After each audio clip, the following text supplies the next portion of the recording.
napuno yung bus. Kasi kanina is Typhoon 8 kanina umaga. Tapos hanggang alauna and 1:10 PM Typhoon 3 na siya. Kaya namasada na yung mga buses at saka mga taxis. Kanina wala. So ngayon nag-uunahan yung mga tao na lalabas kasi nga Typhoon 3 na siya. Pag Typhoon 8 kasi wala kasing walang namamasada dito. Maliban lang sa mga private cars. Walang public. Walang mga public cars. Yun yung bahay namin guys. Umikot lang yung sasakyan. So ngayon pupunta ako ng pupunta ako sa Shating. Magre-reliever ako kasi umuwi yung helper ni ma'am. Hindi pa kasi dumarating yung kapatid ko galing sa Pilipinas. Hire ni ma'am. Yun, yung dating helper. Yung helper na pumalit sa kapatid ko. Umuwi na nung Saturday night. Kasi pagdating na yung kapatid ko mga 2 weeks pa siguro. Mga 2 to 3 weeks pa siguro yun. Kaya ako yung pupunta doon kasi ako yung magre-reliever. Pero may kukunin din sila na part-time. Kasi hindi ako pwedeng mag full-time doon ng 15 days. Kasi si sir kung minsan umuwi din dito sa bahay. So, kailangan ako. Kaya yun. Mandito, MWF lang pupunta doon. Tapos yung part-time naman is PTH. Ganon yung schedule ko ngayon guys. So, busy ang schedule ko ngayon. Hindi ako masyadong nakaka-invite sa inyo. Gabi na lang ako makakaano sa inyo. Makakapanood ng inyong mga live. Pero tignan ko mamaya habang ako nagluluto doon. Kung sino yung mga naka-live yun na yun. Yun na lang yung ko tatambayan ko guys. Pasensya na kayo. Hanggat hindi nakakabalik yung kapatid ko dito. Kasi waiting visa. Medyo busy ako every other day. Hopefully bukas hindi ako busy para makatambay ako sa inyo. Kaya kagabi ang bilis ko nakatulog. Hindi ako nakatambay sa inyo. Hindi rin ako naka-live kahapon hanggang ngayon. Mamayang gabi na lang din siguro ako magla-live guys kasi busy ako mamaya sa shopping pagpupunta. Ako'y magluluto ng dinner nila.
Ambon na guys. It's Ambo-Ambo na isip. Malapit ang maambon na naman Ambon-Ambon. Wala lang yung Typhoon 3 na ngayon. Wala yung Typhoon 8. So, dito ako ngayon sa Kolontong na. Sakay ako ng MTR guys. Papunta sa Shatin.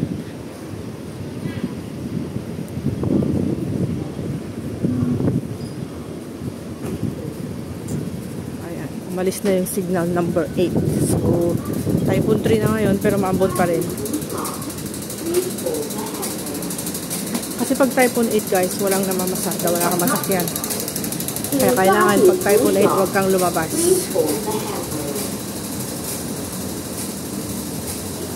Kung hindi, maglalakad ka. O kaya antayin mo na hanggang bumaba yung signal kung saan ka man naroon. Naabutan ka ng Typhoon 8. Pag malapit lang yung bahay mo, pwede mo nang lakarin. Pero pag malayo, antayin mo na lang kung saan ka nakarating. Para antayin mo mag-Typhoon 3. And then, saka ka makaka-uwi. Mag-o-open yung mga bus. Mamamasada na yung mga buses, tsaka taxi.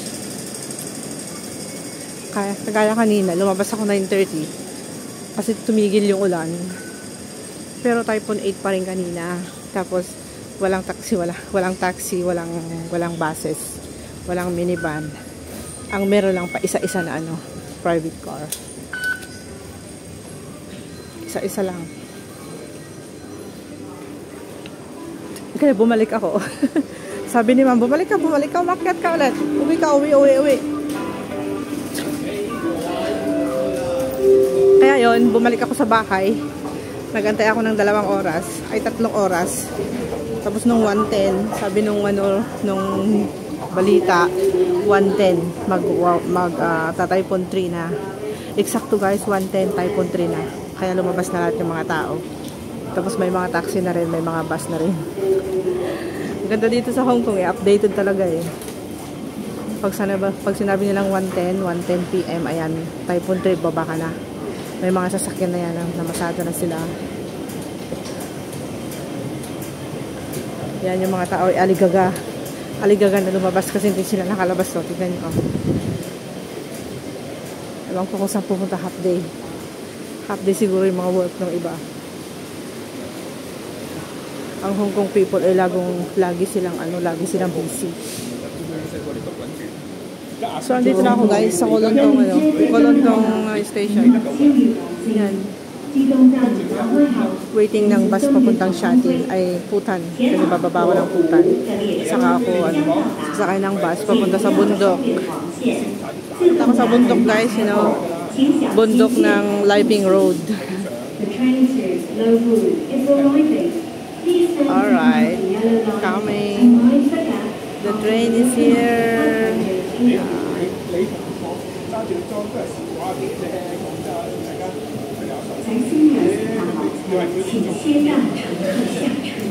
Sarang din naman yung tao dito kasi palabas pa lang yung iba.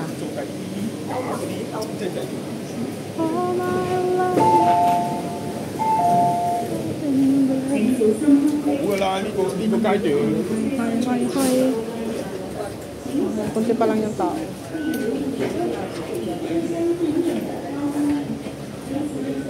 So, punta ko sa bahay ni Ma'am mamaya.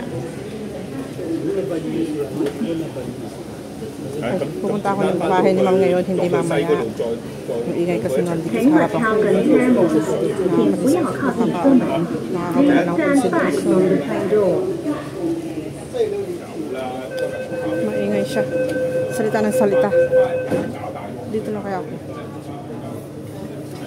Takas ng boses niya dun sa harapan ko, nakaka-distract ng concentration. So, hanggang ngayon dinig ko pa yung boses niya. Grabe. So, I'm on the way to Putan Station guys. Baba ako ng Putan Station tapos sasakay ako ng bus 8:14 papunta sa tuktok ng bundok ng Liping Road. Doon nakatira si Madam. Okay. ano lang, buti na lang hindi na umuulan, hindi na nabasa yung payong ko. Kahapon lakas na ulan, typhoon 3 din eh. Nung nasa central kami, sobrang lakas na ulan tsaka hangin. Pero tuloy pa rin yung ano namin, yung kasiyahan. Kasi birthday ng isang kasama namin kahapon, kaya may pumunta. Ayun, dami kong take out. May take out akong bibingka, mayroon akong take out na rice cake, yung inkiwar sa Ilocano, yung latik, yun guys, sa Tagalog. Tapos may take out ako na pansit tsaka chicken wings. Wow. Kinain ko nung kagabi, tapos kinain ko pa kanina ng tanghali. Hindi ko pa naubos, ang dami. Binigay kasi lahat sa akin ni Janice. Sinupot niya sa isang supot, ang dami. 3 beses yung kinain ko. Pagdating ko nung kagabi, kinain ko yung konti. Lagyan ko ng, tapos meron akong take out na, alam mo yung lobster. Take out ni sir para sa akin. Kasi birthday nga ni Lola nung Saturday night. Inuwihan niya ako ng cake tsaka lobster. Ayan, kinain ko yung kagabi. Tapos yung pansit, konti na lang din yung nakain ko. And then, kaninong tanghali, kinain ko ulit yung pansit. Meron pa rin natira mamayang gabi pagdating ko. Pero syempre, kakain na ako sa bahay ni ma'am. Kasi nga magluluto ako ng dinner sa Shanty. Kakain silang 3. Si ma'am, si auntie, yung anak niyang bunso. Tapos yung kanyang honey. May honey siyang bago, guys. Kasi di ba hiwalay na sila ni bossing ko. Kay bossing ko ako nagtatrabaho. Tapos yung si ma'am nakasipalit ng bahay. Bali yung katulong ni ma'am, umuwi na siya nung Saturday. So, inaantay kasi yung kapatid ko nang pupunta kasi rini-hire ni madam. Ayan yung chika ko sa inyo. Chika minute. Ang aking chika minute babe. Chika babe. Mamarites ko sa inyo. So, after 3 weeks, o baka end of the month pa, or first week of the month of October pa, darating na yung kapatid ko, waiting visa. Pero pinapalas nila yung visa niya. Ewan ko lang kung pwedeng i-rush yun ng immigration. Diba? Kasi kung ano yung decision ng immigration, yun naman eh, hindi naman yung employer kung ipaparush niya or whatever. Kung malakas ka sa immigration, pwede siguro yun. Dito sa Hong Kong, walang ganun. Walang bayad-bayad. Walang suhol-suhol. Hindi sila tumatanggap ng suhol. Depende lang siguro. Secret talaga yun kasi delikado. Stricto sila din eh. Hindi kagaya dyan sa atin. Dito, napaka-stricto.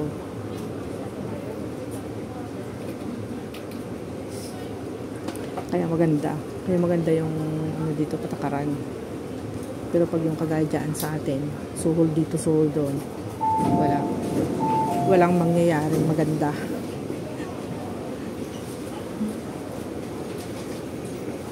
Ito ako sa Taiwan. So, 2 station pa ako, guys.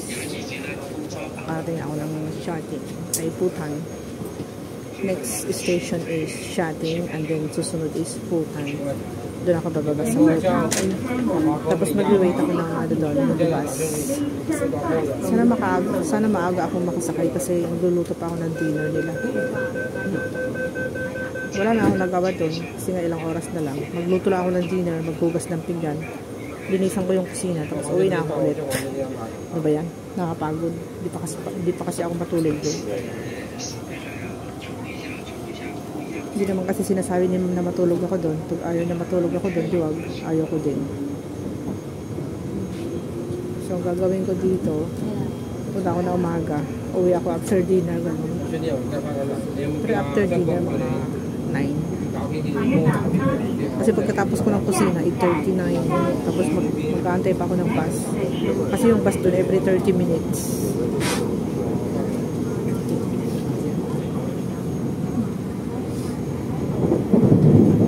Mahaba ang aking video, guys. So, 15 minutes. Okay lang to. Gagawin ko na lang 20 minutes para i-premiere ko na lang.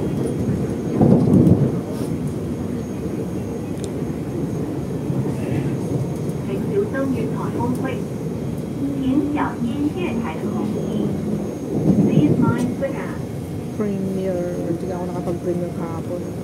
Hindi pa ako nakapag-live kahapon. Tapos ngayon, oh my gosh, 2 araw lang hindi nakapag-live. Pero okay lang naman eh. Bakit yung iba? Every other, thrice thrice a week lang naman sila nagla-live din naman everyday. Basta wag lang maubos yung watch hour, okay lang. Pero may watch hour ako, marami pa naman yung watch hour ko, 1,000 pa. Mini-maintain ko lang talaga na 1,000, 1K. Minsan nababawasan pag dalawang araw na ako sunod-sunod na hindi nagla-live. Tapos wala akong post, ayan, nababawasan yung 1K. Pero ngayon 1K ulit. Ganun lang, nababawasan lang siya. Taas pa ba. Pero magwa 1K rin. Pero pag ako nagla-live ng matagal, dami kong naiipon ng watch hour. Pero pag yung 1 oras, 2 oras lang wala akong maiipon, guys. Bakit ganun? Ganun din ba kayo?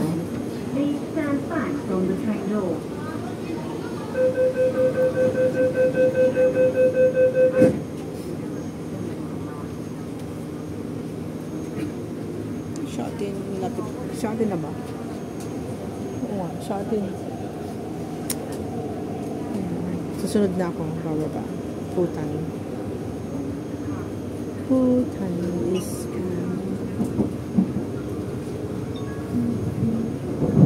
tumahimik na yung nandun sa harapan ko kanina, napakaingay sa boses.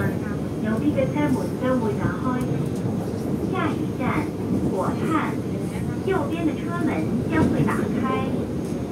Next station, Futan. Doors will open on the right. Futan.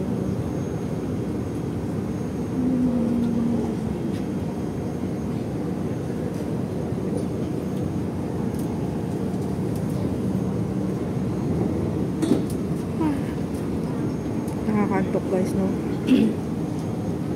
Maaga akong gumising kasi akala ko makakapunta ako doon na maaga para matapos ko yung trabaho ko doon.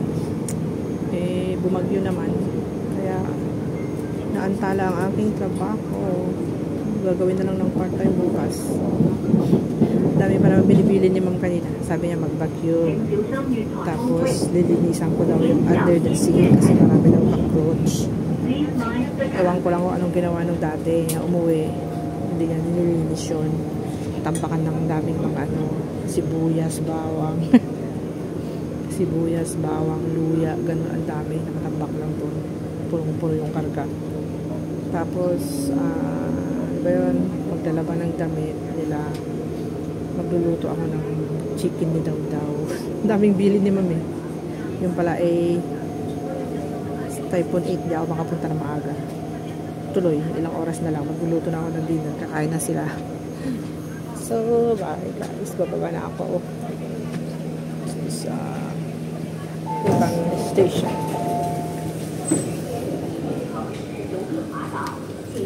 Putan Station, guys. The floor is wet from the heavy rain and may be slippery. Please be careful. Please be careful. Ang arte na nagsalita, di ba? Ang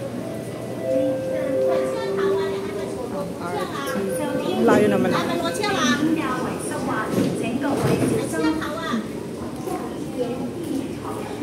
Ay, salamat, wala lang ulan. Hindi na mababasa yung aking sapatos at payong. Ito na ako sa Putan Station, guys. Yan. Putan.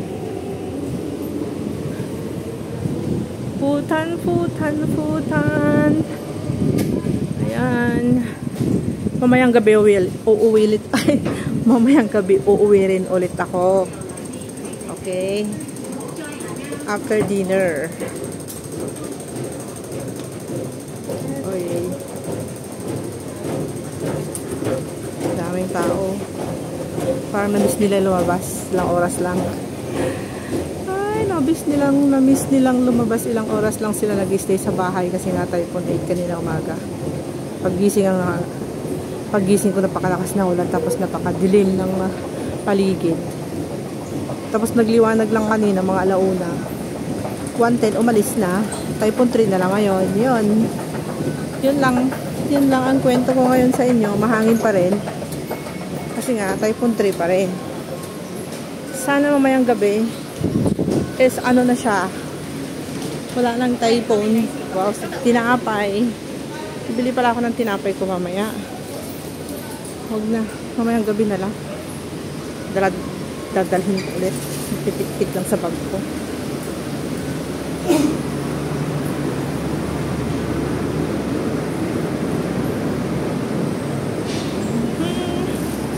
$21 na pala ito. So, i-end ko na ito mamaya, guys. Sumobra. 20 dapat, no? Gawin ko na lang 25. Lang muna. So, dito na ako sa putan, guys. Maraming salamat sa panunood at sa mga manunood pa lang. Yeah. Pamasahe, $6.90. Okay. So, dito ako sa Putan Station, guys.